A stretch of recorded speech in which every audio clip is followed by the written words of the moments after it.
এই দেখো শিশিটা দেখো এখন কত সুন্দর লাগছে।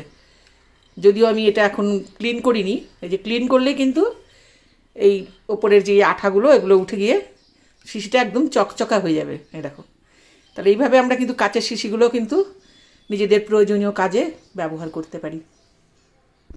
হ্যালো বন্ধুরা, এই দেখো এই ধরনের অনেক সময় আমাদের ঘরে এই কাচের শিশি আসে, সেগুলো কিন্তু আমরা যদি একটু ধুয়ে পরিষ্কার করে নিই অন্য কোনো কাজে ব্যবহার করতে পারি, যেমন আচার রাখা, কাসন্দ রাখা, অনেক কাজই ব্যবহার করতে পারি। তা উপরে এই যে এই ধরনের যদি স্টিকারগুলো না তোলা যায় তখন কিন্তু আবার ভালো লাগে না, অপরিচ্ছন্ন মনে হয়।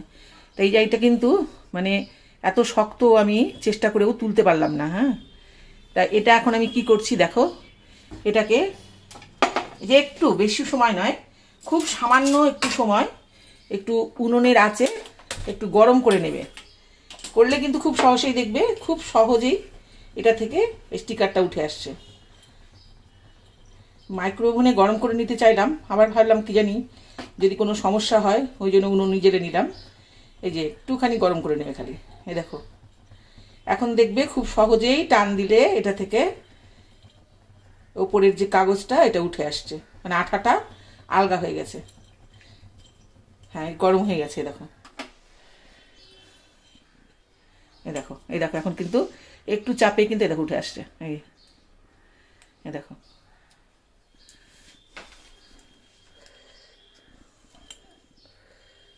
এই দেখো উঠে আসছে।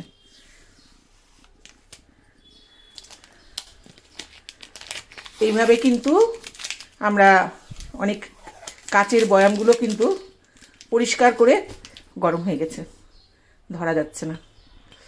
এগুলোতে আমরা জিনিসপত্র রাখতে পারি। টাটা।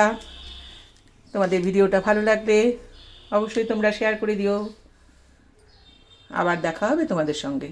এই দেখো শিশিটা দেখো এখন কত সুন্দর লাগছে।